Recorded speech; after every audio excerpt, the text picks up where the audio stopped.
બોલો જ્વલન બિંદુની વ્યાખ્યા શું છે? જે નીચા તાપમાને પદાર્થ સળગે છે તેને તાપમાને તેનું જ્વલન બિંદુ કહે છે. જો જ્વલન બિંદુ એટલે આપણને ખ્યાલ આવી ગયો કે સૌથી ઓછામાં ઓછું એવું તાપમાન જેની પર ગ્લાસ શું થશે? સળગી જશે. હવે આપણે એક કામ કરીએ પહેલાં આપણે ગ્લાસને સળગાવવાનો ટ્રાય કરીએ. કેવો સળગે જોઈએ. પકડજો થોડો ઉપરથી પકડ એટલે બળી ના જવાય. આ સાઈડ પર આપો થોડું.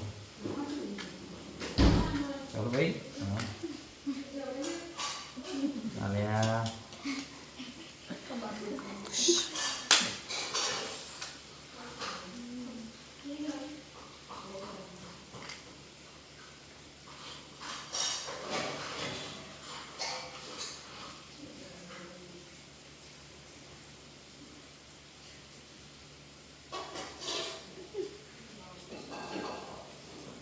જો સળગી ગયો ગ્લાસ. હવે આપણે છે ને બીજા એક પ્રયોગ કરીએ આપણે આમાં. આ તો શું થયું? આ કેમ સળગ્યું હશે? આ કેમ સળગ્યું? કે એના જ્વલન બિંદુ પર પહોંચી ગયું હશે એટલે સ્ટોપ કરી દે. આને ફોકસ રાખ. મને છોડ દેવા દેખાવું જોઈએ.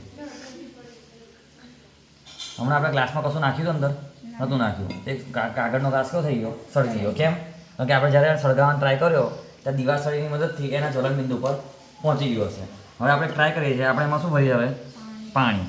અને પાણી ભરીને થોડુંક પાણી ભર્યું છે જુઓ. હવે આને આપણે નીચે સળગાવવાનો ટ્રાય કરીએ. પહેલાંમાં આપણી આખી દીવાલ સળગે પહેલાં જ ગ્લાસ સળગાવવાનો શરૂ થઈ ગયો હતો.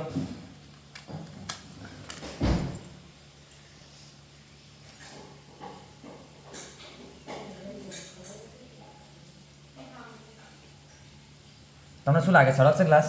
ના. કેમ? કારણ કે પાણી તેનું તાપમાન વધારે દેશે. વધારે દેશે કે ઓછું કરી દેશે? ઓછું કરી દેશે. જો આખી દિવાલ સળિયા પતી ગઈ તો બીજી સળગાઈને નાખજો ને. ચલો પકડ. બીજી એક દિવાલ સળગાવીએ આપણે. ગ્લાસ સળગવો જોઈતો હતો એમ તો સળગ્યો. હજી સુધી તો નહીં સળગ્યો.